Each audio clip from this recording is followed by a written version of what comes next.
वंदे मातरम। इस पुस्तक में आज हम पढ़ेंगे ईश्वरीय सेवार्थ बाबा ने मुझे दक्षिण की ओर भेजा। इस विषय पर दादी हृदय पुष्पा जी अपने अनुभव इस प्रकार सुना रही हैं, तो चलिए आज हम इसे पढ़ते हैं। ठीक उन्हीं दिनों बेंगलोर से मेरी लौकिक बड़ी बहन लक्ष्मी आबू आई। उस समय मेरे माँ बाप मधुबन में ही थे। वह उनसे मिलने के लिए आई थी। मधुबन के वातावरण ने उस पर बहुत प्रभाव डाला। वह वापस बेंगलोर जाने के लिए तैयार ही नहीं थी। बाबा ने मुझे कहा, बच्ची जाओ, इसको बेंगलोर छोड़कर आओ। मुझे मधुबन छोड़कर जाने की इच्छा नहीं थी, लेकिन दूसरी तरफ बाबा की आज्ञा थी। बाबा ने कहा, बच्ची मैं तुम्हारे साथ हूँ। तुम बाबा की याद में ड्यूटी बजाओ और बाकी मदद करना बाबा की ड्यूटी है। मुंबई तक की टिकट के लिए मेरे हाथ में 5 रुपए दिए गए। मैं मुंबई में उतर गई। मुंबई के राम पंचवानी ने सिंधी धर्मशाला में 3 दिन के प्रवचन का प्रबंध किया था। वहाँ की सेवा के बाद मैं बड़ी बहन के साथ बेंगलोर गई। जब बेंगलोर पहुँची तब मेरे पास यज्ञ से मिले हुए 5 रुपए ही थे। जब हम ट्रेन से उतरकर बाहर आए तो सबसे पहले हमारा स्वागत किया एक तांगे वाले ने। यह घटना सन 1954 की है। बड़ी बहन के साथ मैं उनके घर पर गई। बड़ी बहन भले ही ज्ञान में नहीं थी, लेकिन उसने मुझे हर तरह से सहयोग दिया। सुबह 2 रोटी बनाकर उन पर चीनी डालकर खाकर घर के सामने एक बगीचा था, उसमें जाकर शाम तक बैठी रहती थी। बाबा को याद करती थी और बाबा के महावाक्य पढ़ती थी। मेरी बड़ी बहन अपने पहचान वालों और आसपास वालों के पास मुझे ले जाकर ज्ञान दिलाने में सहायता करती थी। देवात्माओं को ढूंढने के इस अभियान में सबसे पहले मिली 3 माताएं, सुंदरी, राधा और लक्ष्मणा।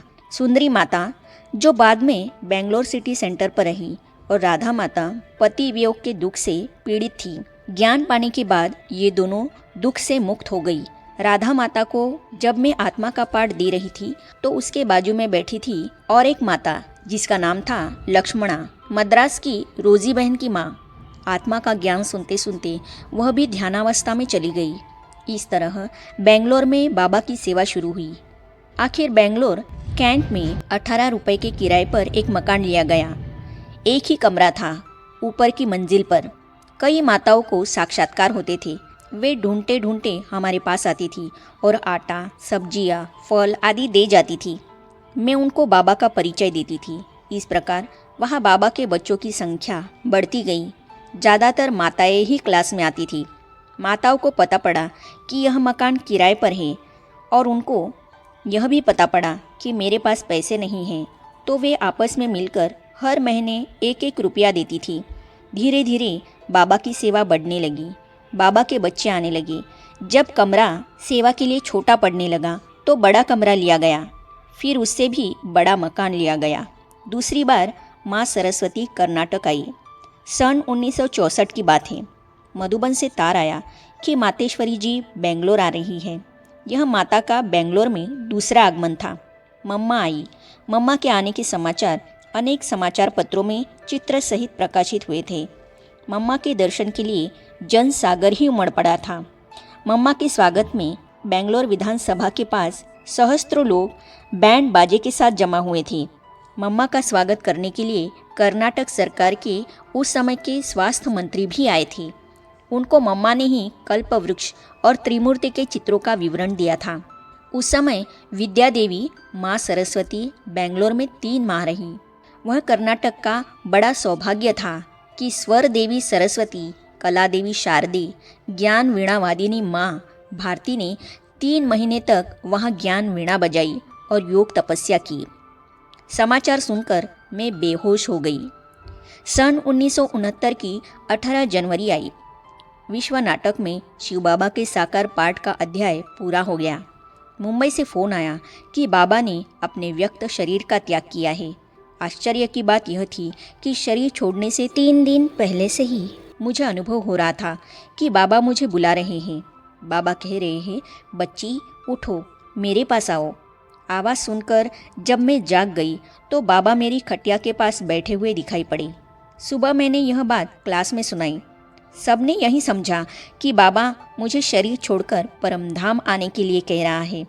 दूसरे दिन भी आधी रात में बाबा की वही आवाज़ सुनाई पड़ी कि आओ बच्ची, आओ मेरे पास। साथ साथ मधुबन का दृश्य भी दिखाई पड़ा, लेकिन मुझे कुछ नहीं समझ में आया।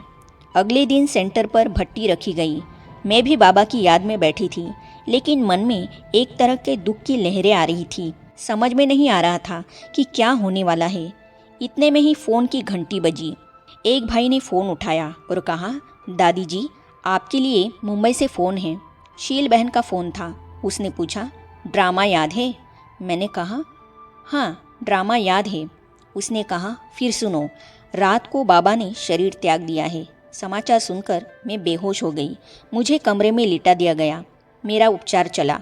उसके बाद उसी दिन बेंगलोर से आबू के लिए अन्य भाई बहनों के साथ रवाना हो गई।